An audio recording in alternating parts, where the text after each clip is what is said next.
नमस्कार, मैं हूं संजय शर्मा। आप देख रहे हैं 4PM न्यूज़ नेटवर्क। रामनवमी थी और देश में जो राम के नाम पर हिंसा हुई उसने दिल दुखा दिया।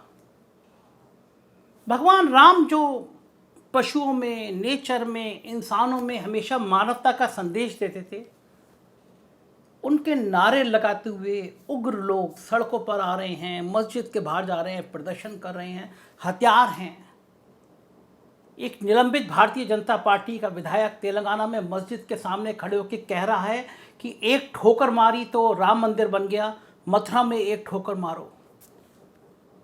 सुप्रीम कोर्ट ने कहा था हेट स्पीच करने वालों के लिए इंतजार मत कीजिए, गिरफ्तार करिए। देश में क्या हो रहा है, क्या हालात हैं। हम लोग जानवर से भी बदतर होते जा रहे हैं धर्म को लेकर। क्यों हो रहा है ये? क्यों हिंसा हो रही है? राम के नाम पर हिंसा इस देश में क्यों हो रही है? मेरे बहुत प्रिय कवि हैं हरिओम पवार। धर्म के नाम पर, मंदिर के नाम पर, राम के नाम पर जो हिंसा हुई, बहुत साल पहले उन्होंने कविता लिखी थी। मैं आज कोशिश कर रहा हूं, पहली बार मैं कविता को गाने की कोशिश कर रहा हूं, क्योंकि ये कविता मैं पढ़ूंगा तो आपको अच्छी लगेगी नहीं। मुझे क्षमा कीजिएगा, मुझे कविता पढ़ना आता नहीं, तो मैं जैसे भी कविता पढ़ रहा हूँ उसको झेलिए, सुनिए और इसके शब्दों पे जाइए, इन शब्दों के मर्म में जाइए। मैं कविता पहली बार मैं गाना चाह रहा हूँ, कविता को गा के सुना रहा हूँ।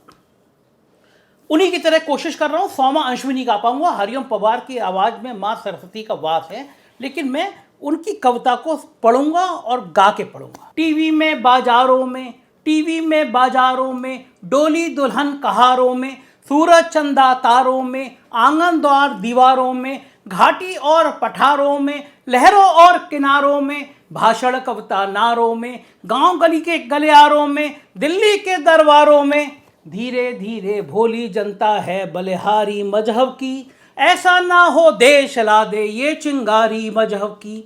मैं होता हूँ बेटा एक किसानी का, झोपड़ियों में पाला दादा नानी का, मेरी ताकत केवल मेरी जवान है, मेरी ताकत केवल मेरी जवान है, मेरी कविता घायल हिंदुस्तान है। मुझको मंदिर मस्जिद बहुत डराते हैं, मुझको मंदिर मस्जिद बहुत डराते हैं, ईद दिवाली भी डर डर कर आते हैं, पर मेरे कर में है प्याला हाला का, मैं वंशज हूँ दिनकर और निराला का। मैं बोलूँगा चाकू और त्रिशूलों पर, बोलूँगा मंदिर मस्जिद की भूलों पर। मंदिर मस्जिद में झगड़ा हो अच्छा है, जितना हो उससे तगड़ा हो अच्छा है, ताकि भोली जनता इनको जान ले, धर्म के ठेकेदारों को पहचान ले। कहना है दिनमानों का, बड़े बड़े इंसानों का, मजहब के फरमानों का, धर्मों के अरमानों का, फैम सवारों को खा जाती है गलत सवारी मजहब की,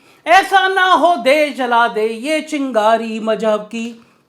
बाबर हमलावर था मन में गढ़ लेना, इतिहासों में लिखा है पढ़ लेना, जो तुलना करते हैं बाबर राम की, उनकी बुद्धि है निश्चित किसी गुलाम की। राम हमारे गौरव के प्रतिमान है, राम हमारे भारत की पहचान है, राम हमारे घट घट के भगवान है, राम हमारी पूजा है अरमान है, राम हमारे अंतर मन के प्राण है, मंदिर मस्जिद पूजा के सामान है। राम दवा है रोग नहीं सुन लेना, राम दवा है रोग नहीं है सुन लेना, राम त्याग है भोग नहीं है सुन लेना, राम दया है क्रोध नहीं है जग वालों, राम सत्य है शोध नहीं है जग वालों, राम हुआ है नाम लोक हितकारी का, रावण से लड़ने वाली खुददारी का। दर्पण के आगे आओ, अपने मन को समझाओ, खुद को खुदा नहीं आको, अपने दामन में झांको, याद करो इतिहासों को, 47 की लाशों को, जब भारत को बांट गई थी वो लाचारी मजहब की, ऐसा ना हो देश जला दे ये चिंगारी मजहब की। आग कहाँ लगती है ये किसको गम है, आंखों में कुर्सी हाथों में परचम है, मर्यादा आ गई चिता के कंडों पर, कूचे कूचे राम टंगे हैं झंडों पर, संत हुए नीलाम चुनावी हट्टी में, पीर फकीर जले मजहब की भट्टी में, कोई भेद नहीं साधु पाखंडी में, नंगे हुए सभी वोटों की मंडी में। अब निर्वाचन निर्भर है हथकंडों पर, है फतवों का भार इमामों पंडों पर, जो सबको भा जाए अबीर नहीं मिलता, ऐसा कोई संत कबीर नहीं मिलता जिनके माथे पर मजहब का लेखा है। हमने उनको शहर जलाते देखा है जब पूजा के घर में दंगा होता है। गीत गजल छंदों का मौसम रोता है, मीर निराला ने दिनकर मीरा रोते हैं, गालिब तुलसी जिगर कबीरा रोते हैं। भारत माँ के दिल में छाले पड़ते हैं, लिखते लिखते कागज काले पड़ते हैं। राम नहीं है नारा बस विश्वास है, भौतिकता की नहीं दिलों की प्यास है। राम नहीं मोहताज किसी के झंडों का, सन्यासी साधु संतों या पंडों का। राम नहीं मिलते ईंटों की गारा में, राम मिलेंगे निर्धन की आंसू धारा में। राम मिले हैं वचन निभाती आयु को, राम मिले हैं घायल पड़े जटायु को। राम मिलेंगे अंगद वाले पांव में, राम मिलेंगे पंचवटी की छांव में। राम मिलेंगे मर्यादा से जीने में, राम मिलेंगे बजरंगी के सीने में। राम मिले हैं वचनबद्ध वनवासों में, राम मिले हैं केवट के विश्वासों में। राम मिले अनसुईया की मानवता को, राम मिले सीता जैसी पावनता को। राम मिले ममता की मां कौशल्या को, राम मिले हैं पत्थर बनी अहल्या को। राम नहीं मिलते मंदिर के फेरों में, राम मिलेंगे शबरी के झूठे बेरों में। मैं भी एक सौगंध राम की खाता हूं, मैं भी गंगा जल की कसम उठाता हूं। मेरी भारत मां मुझको वरदान है, मेरी पूजा है मेरा अरमान है। मेरा पूरा भारत धर्म स्थान है, मेरा रोम रोम तो मेरा हिंदुस्तान है। मेरा रोम रोम तो मेरा हिंदुस्तान है। कविता थी, मन को छूने वाली थी। कल पूरे देश में हम सबके आराध और त्याग, धैर्य और पराक्रम का प्रतीक माने जाने वाले मर्यादा पुरुषोत्तम प्रभु श्री राम का उत्सव यानी रामनवमी का पर्व था। इस पर्व को पूरे देश में हर्षोल्लास से मनाया गया, लेकिन इस दौरान कुछ ऐसी घटनाएं भी घटी जिन्होंने पूरे देश को एक सोच में डाल दिया। पिछले 8-9 सालों से हमारे देश में हिंदुओं का वर्चस्व काफी बढ़ गया। अचानक हिंदू हिंदू की आवाज आने लगी है, ऐसा माना जाता है। लोगों में अपने धर्म के प्रति आस्था काफी बढ़ गई है।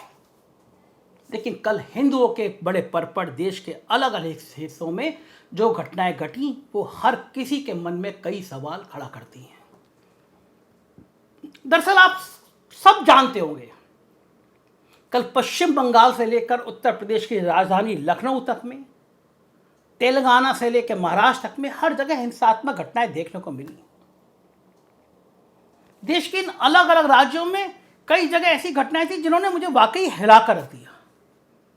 बंगाल के हावड़ा से लेकर गुजरात के बड़ोदरा तक, लखनऊ से संभाजी नगर तक कहीं पथराव हो रहा है, कहीं आगजनी हो रही है, सांप्रदायिक तनाव पैदा हो रहा है। तो कहीं भगवान राम के नाम पर रामनवमी की शोभा यात्रा में देश के राष्ट्रपिता महात्मा गांधी की हत्या करने वाले गोडसे के पोस्टर लहराए जा रहे हैं।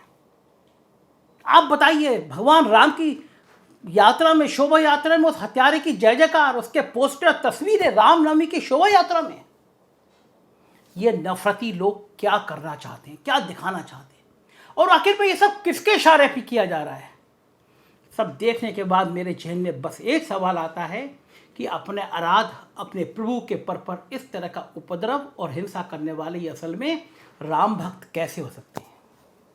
जो भगवान राम एक राजा होने के बावजूद भी शर्वरी और केवट जैसे लोगों का सम्मान करते थे, उनके ही पर इस तरह की नफरत फैलाने वाले लोग हिंदू कैसे हो सकते हैं? मैं तो ऐसे नफरत फैलाने वालों और हिंसा करने वालों का बिल्कुल भी ना तो हिंदू मानता हूं ना राम भक्त। मुझे तो समझ ही नहीं आता ऐसा करके आखिर इन नफरत फैलाने वालों को मिलता है क्या मिलता है।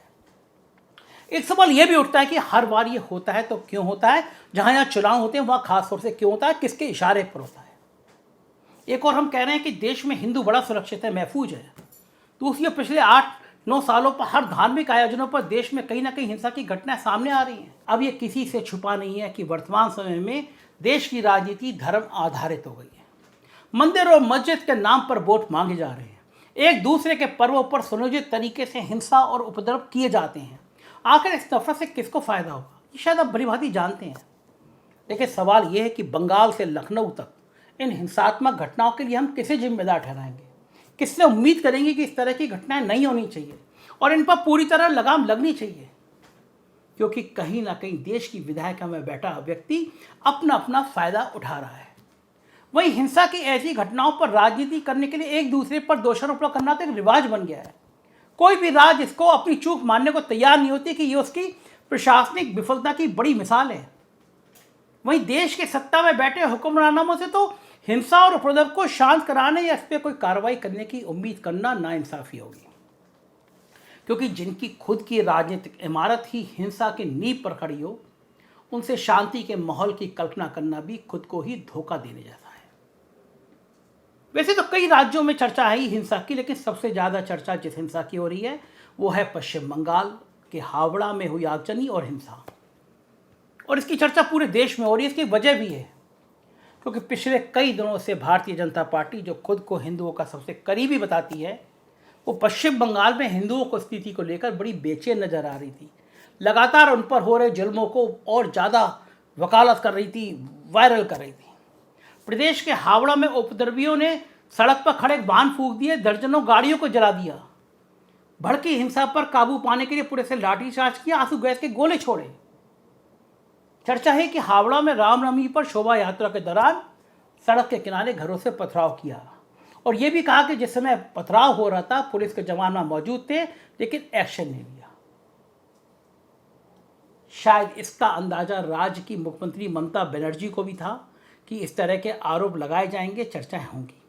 केंद्र सरकार के खिलाफ धरने पर बैठी ममता बनर्जी ने 2 दिन पहले धरने से ही ये कहा था कि किसी गुंडे ने कहा है रामनवमी के दिन हम अस्त्र लेकर जुलूस निकालेंगे, मैं रामनवमी के जुलूस को रोकूंगी नहीं, लेकिन अगर हथियार निकले तो सरकार की ओर से कार्रवाई होगी। रमजान का महीना भी चल रहा है और दौरान अगर किसी ने कोई गलत काम करने की कोशिश की तो उसे बख्शा नहीं जाएगा। ऐसे भी एक सवाल ये भी कि अगर ममता बनर्जी को इसका एहसास पहले से था तो उन्होंने इसको रोकने के लिए पुख्ता इंतजाम क्यों नहीं किए। जब पहले से ही अंदेशा था, फिर शोभा यात्रा को मुस्लिम इलाकों से गुजरने की इजाज़त आखिर किसने और क्यों दी। हालांकि बवाल मचने के बाद ममता ने बिना नाम लिए हिंसा के लिए बीजेपी को जिम्मेदार ठहराते हुए कहा कि वो सांप्रदायिक दंगों को अंजाम देने के लिए राज्य के बाहर से गुंडे बुलाते रहे हैं। उनके जुलूसों को किसी ने नहीं रोका, लेकिन उनके तलवारों और बुलडोजर लेकर मार्च करने का अधिकार नहीं है। उन्हें हावड़ा में ऐसा करने की हिम्मत कैसे हो गई। ममता ने कहा कि रमजान का महीना चल रहा है, इस महीने में मुसलमान कोई गलत काम नहीं करते हैं। उन्होंने कहा मेरी आँख कान सब खुले हुए हैं, मैं कुछ भी सुन सकती हूँ। मुस्लिम बहुल क्षेत्र से जुलूस निकालते समय मैंने उन्हें पहले ही आगाह कर दिया था वो सावधान रहें। मैंने पहले भी कहा था कि रामनवमी की रैली करेंगे तो हिंसा हो सकती है। आज हावड़ा में बुलडोजर भी लेकर गए, रूट बदल दिया। किससे पूछकर रूट बदला ताकि एक समुदाय को टारगेट किया जा सके।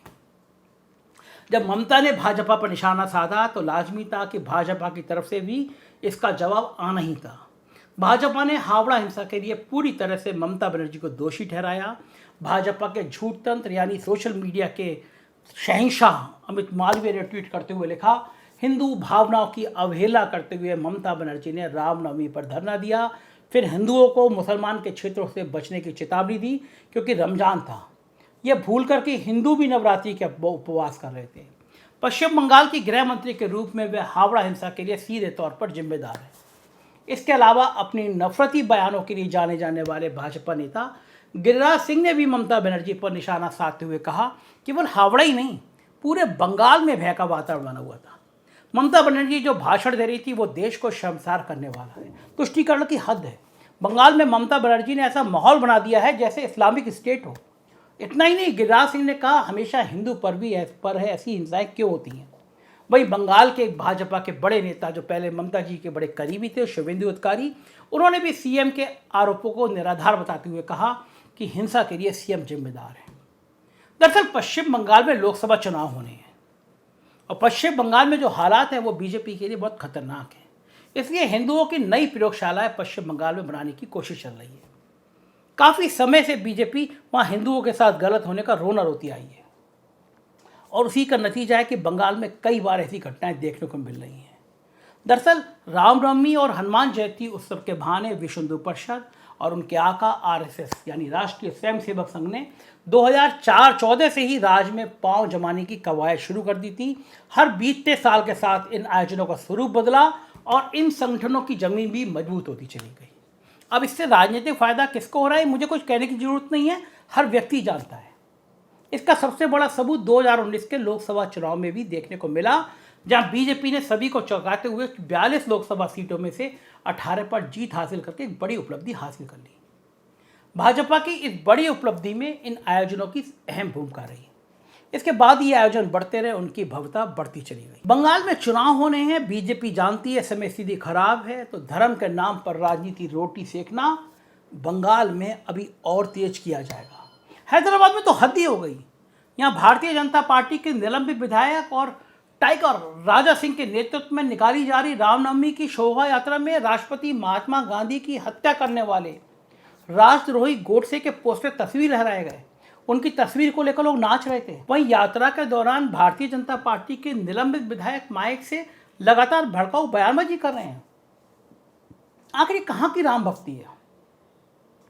भगवान के राम के नाम पर देशद्रोही और हत्यारों के पोस्टर लहराए जा रहे हैं, भड़काऊ बयानें की जा रही हैं।